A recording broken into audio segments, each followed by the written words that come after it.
পারে দীর্ঘল এক কৃষি মাঠ দেখতে পাচ্ছেন। এখানে জলাশয়ের সংখ্যা বেশ, ইটের ভাটা, কৃষি ফিল্ড, তার পাশাপাশি প্রচুর জলাশয় দেখা যায় এই এলাকা।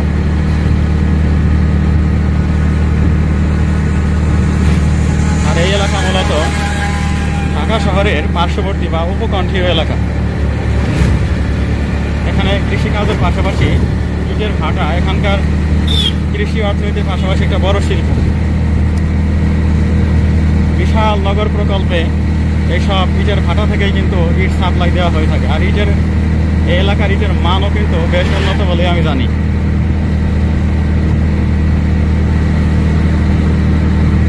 শত শত না হাজার হাজার জন ইটের ভাটা ঢাকার বিভিন্ন স্থানে ছড়িয়ে ছিটিয়ে আছে। আর সমস্ত ইটের ভাটায় প্রচুর শ্রমিক কর্মরত রয়েছে। এটা বাংলার লোকাল কুটির শিল্প না, কুটির শিল্পের পাশাপাশি আরেক মাঝারি আকারের শিল্প বলা যেতে পারে। বৃহদায়তন শিল্প, সেখানে তো প্রচুর লোক কর্মরত। আর কুটির শিল্প গ্রামের ঘরে বসে দীর্ঘবছরা পর্যন্ত যে শিল্পে শ্রম দিয়ে থাকে। আর মধ্যবর্তী যে মাঝারি শিল্প, সেই শিল্পের অন্যতমই হলো এই ইটের ভাটাগুলো।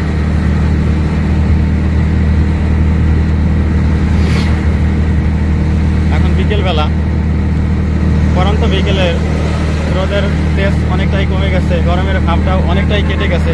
আর গাড়িতে কিন্তু বায়ুর ঝাপটা এসে লাগছে। এমনই পরিবেশে জলাভূমি পেরিয়ে আমরা সেই নগর সভ্যতার দিকে এগিয়ে চলছি, ঢাকা শহর। তারপরেই শহর লাগোয়া নারায়ণগঞ্জ, সেই নারায়ণগঞ্জ, মুন্সিগঞ্জ, অতঃপর আমাদের সেই গন্তব্য কুমিল্লা জেলা।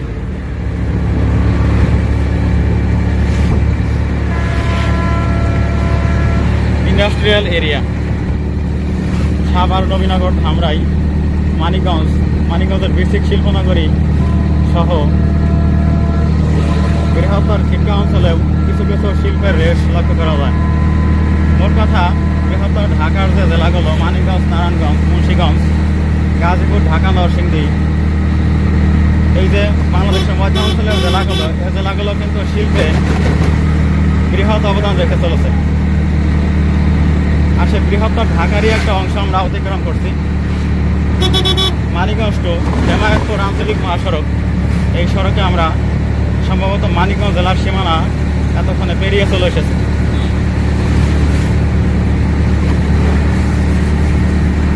ঢাকার লোকাল পরিবেশ আপনারা দেখতে পাচ্ছেন, ঢাকা জেলার গ্রামাঞ্চলের ভিউ।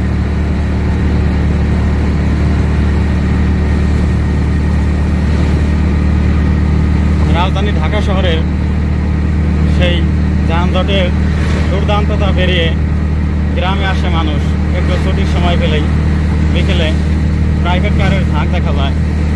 ঢাকার পার্শ্ববর্তী পর্যটন সমৃদ্ধ কেন্দ্রগুলোতে আশুলিয়া, সাভারের অন্যান্য এলাকা, পদ্মাপাড়, এসব এলাকা কিন্তু বিকেলে স্থানীয় পর্যটকদের প্রচুর আনাগোনা লক্ষ্য করা যায়।